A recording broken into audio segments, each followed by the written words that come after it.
Hi friends, இப்போ வந்து நெல்லிக்காய் ஊறுகாய் போட்டிருக்கேன். வாங்க இது எப்படி செய்யுதுன்னு பார்ப்போம். இது வந்து நெல்லிக்காய் வந்து நான் வந்து முழுசாகவே போட்டேன். அதாவது இதை வந்து நல்லா வேக வச்சு அப்படியே உடச்சிட்டா கூட உள்ள நடுப்புற இருக்கிற விதை வந்து வெளியில் வந்துடும். நீங்கள் அப்படியே தனித்தனியாக இந்த சதப்பகுதியை மட்டும் நீங்கள் ஊறுகாய் போடுறா இருந்தாலும் போட்டுக்கலாம். நான் வந்து முழுசாக இருக்கட்டுனே நான் முழுசாக போட்டுட்டேன். இது எப்படி செய்யுதுன்னு காட்டுறேன். ஃபஸ்ட்டு நெல்லிக்காய் வந்து நல்லா 2-3 தடவை நல்லா கழுவிடுங்க. இது வந்து நாட்டு நெல்லிக்காய். இதை நல்லா கழுவிட்டு வந்து இட்லி பானை தட்டில் வைக்காமல் அது மேலே ஒரு தட்டு வச்சு நான் வச்சுருக்கேன். ஏன்னா வந்து இது வந்து அப்படியே ஒரு மாதிரி கருப்பாயிடும். இல்லைன்னா இந்த இட்லி தட்டெலாம் கருப்பாயிடும். இப்போ இது மேலே வந்து ஒரு டீஸ்பூன் அளவுக்கு மிளகாத்தூள் அப்படியே தூவி விட்டுப்போம். நல்லா உப்பு சேர்த்துப்போம். அதுமாரி மேலேயும் நல்லா சுற்றி உப்பு சேர்த்து விட்றோம். சேர்த்து விட்டு இதை நல்லா மூடி போட்டு ஒரு 10 நிமிஷம் நல்லா வேக வச்சிரும். வேக வச்சுட்டு நான் உங்கள்கிட்ட திறந்து காட்டுறேன்.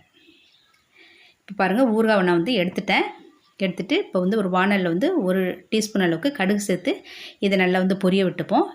பொரிஞ்ச பிறகு தனியாக எடுத்து வச்சுக்கிறேன். இதில் வந்து அதேமாரி ஒரு டீஸ்பூன் அளவுக்கு வெந்தயம் அதையும் வறுத்து தனியாக எடுத்து வச்சுருப்போம். வெந்தயம் கருகாமல் வறுத்து எடுத்து வச்சுக்கணும். இதை வந்து நான் பவுட்ரு பண்ணிட்டு வந்துடுறேன்.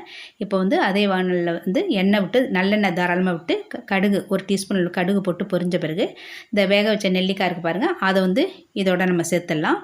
இதில் ஏற்கனவே உப்பு போட்டிருக்கேன். இப்போ வந்து உப்பு தேவைன்னா போட்டுங்க. இது 1.5 டேபிள் ஸ்பூன் அளவுக்கு தனி மிளகாத்தூள் சேர்த்து இதை நல்லா கலந்து விட்டுறோம். அதாவது குறைஞ்ச தீயில் இருக்கணும், அதிகப்படியான தீ வேண்டாம். இப்போ இதை நல்லா வதக்கி விட்டுட்டு இதில் வந்து நம்ம வந்து இப்போ கடுகையும் வெந்தயம் பொரித்து வறுத்து வச்சோம் பாருங்கள், அதை வந்து வறுத்ததை வந்து பவுட்ரு பண்ணியிருக்கேன். அதை வந்து இதோட நல்லா சேர்த்து கலந்து விட்டுருங்க. கலந்து விட்டுட்டு இதில் வந்து ஒரு சின்ன வெள்ளைக்கட்டி தேவைன்னா சேர்த்துங்க. நான் சின்ன வெள்ளைக்கட்டி சேர்த்துருக்கேன். சேர்த்து அதையும் நல்லா கலந்து விட்டுறோம். அப்படியே குறைஞ்ச தீயிலேயே நம்ம வந்து ஒரு 3 நிமிஷம் நல்லா கலந்து விட்டுடலாம்.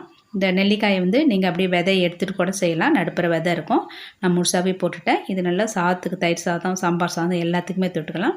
ரொம்ப உடம்புக்கு ஹெல்த்தியானது. நெல்லிக்காய் சாப்பிட்டு வரும்போது ஆயில் அதிகரிக்கும்னு சொல்லுவாங்க. அது ஒரு பச்சை நெல்லிக்காய். இந்த மாதிரி நீங்கள் செஞ்சு பாருங்கள். இப்போ நெல்லிக்காய் ஊறுகாய் ரெடி ஆகிடுச்சு. நான் வந்து ஸ்டவ் ஆஃப் பண்ணிவிட்டு இதை ஒரு பாட்டிலில் எடுத்து வச்சிடுறேன். இது வந்து கைப்படாமல் வச்சோம்னா ரொம்ப நாளைக்கு வரும். இந்த மாதிரி நீங்கள் செஞ்சு பாருங்கள். இது பிடிச்சிருந்தா லைக் பண்ணுங்கள். Thank you, friends.